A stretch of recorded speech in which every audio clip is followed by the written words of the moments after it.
The discovery of his daughter restores his former joviality, and the pleasure of being with her was slowly leading him away from dissipation. Mimi was entering a fruitful age. She was not beautiful, as Amarita had never been, but on the other hand, she was pleasant, uncomplicated, and she had the virtue of making a good impression on people from the first moment. She had a modern spirit that wounded the antiquated sobriety and poorly disguised misery heart of Fernanda, and that, on the other hand, Ariana Segundo took pleasure in developing.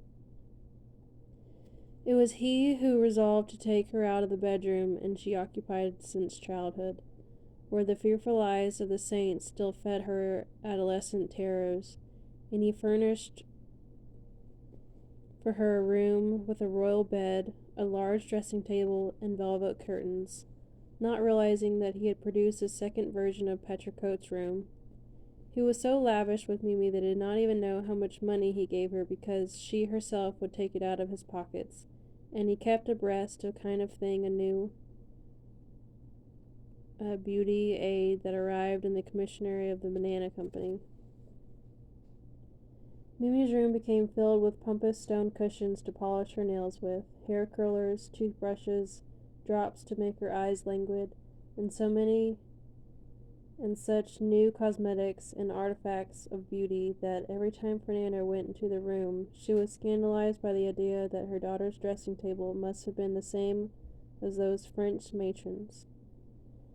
Nevertheless, Fernanda divided her time on those days between little Amaranta Ursula, who was mischievous and sickly, and a touching correspondence with the invisible physicians, so that when she noticed the complicity between father and daughter, the only promise she extracted from Ariana Segundo was that he never take Mimi to Petricote's house. It was a meaningless demand because the concubine was so annoyed with the comradeship between her lover and his daughter that she did not want anything to do with her. Petra was tormented by the unknown fear of an instinct were telling her that Mimi, by just wanting it, could succeed in Fernanda had been able to do. Deprive her of a love by then she considered assured until death. For the first time, Ariana Segundo had to tolerate the harsh expressions and the violent tirades of his concubine, and was even afraid of his wandering trunks would not make the return journey to his wife's house. That did not happen. No one knew a man better than Petricote knew her lover, and she knew the trunks would remain there where they had been set, because if Orlando Seguno detested anything, it was to complicate his life with modifications and changes.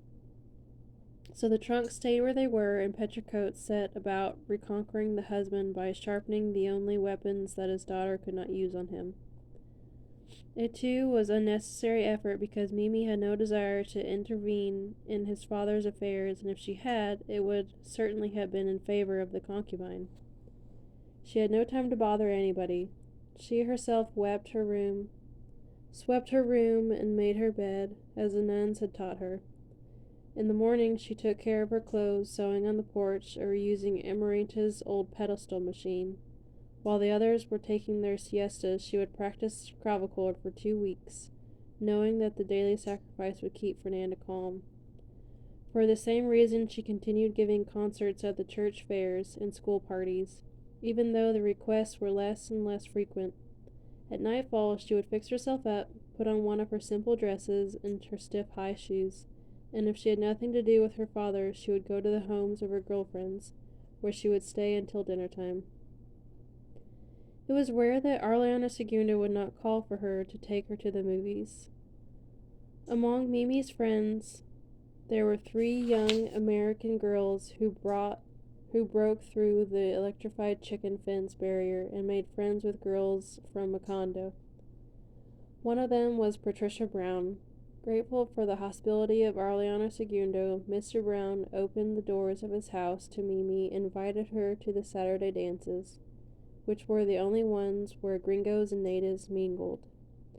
When Fernanda came out about, she forgot that Amaranta Ursula and the invisible doctors for a moment and became very melodramatic.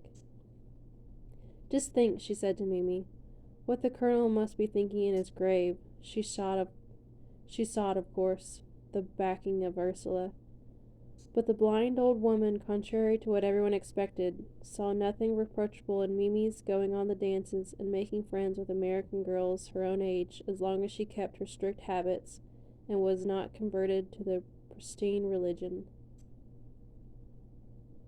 Mimi sensed the thought of her great-grandmother very well, and the day that her dances she would get up early as usual to go to Mass. Fernanda's opposition lasted until a day when Mimi broke out her resistance with the news that the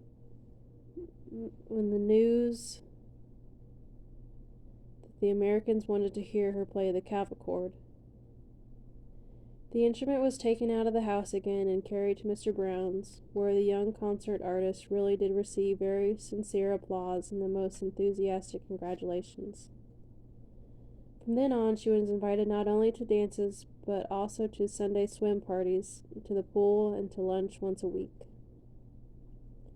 Mimi learned to swim like a professional, to play tennis, and to eat Virginia ham with slices of